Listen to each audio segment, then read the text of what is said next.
Hey Brookside Bear Cubs, it's Miss Yahaya and it's time for phonics. For today's assignment, you'll need a piece of paper and something to write with. Always remember, the first thing you do is always the same. You're going to grab your pencil and you're going to write your name in the top corner. The letter of the day is letter G. G says G, G. Say it with me. G says G, G.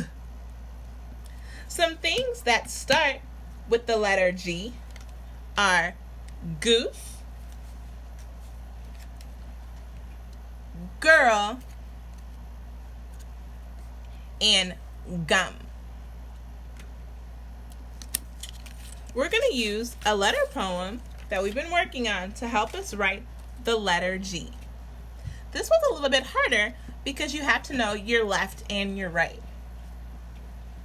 So, the poem goes, around like a C, close, down, hook, left. Around like a C, close, down, hook, left. Around like a C, close, down, hook, left. One more time.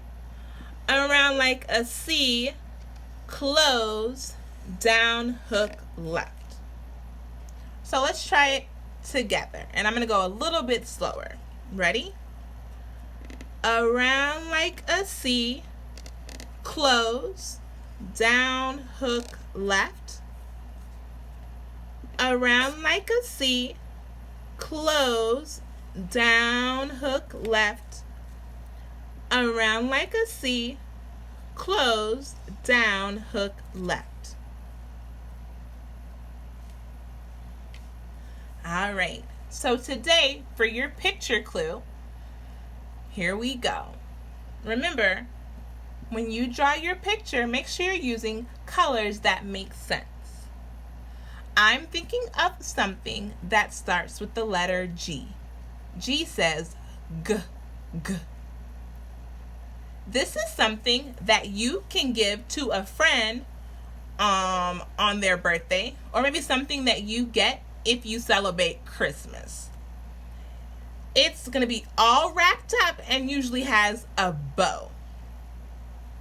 So, for today's assignment, go ahead and upload your letter G practice and your picture to match those clues. Remember, G says the G, G sound, and your clues are that you can give this to someone on their birthday, or you can get it on a holiday like Christmas. It's usually wrapped up and maybe has a bow on it.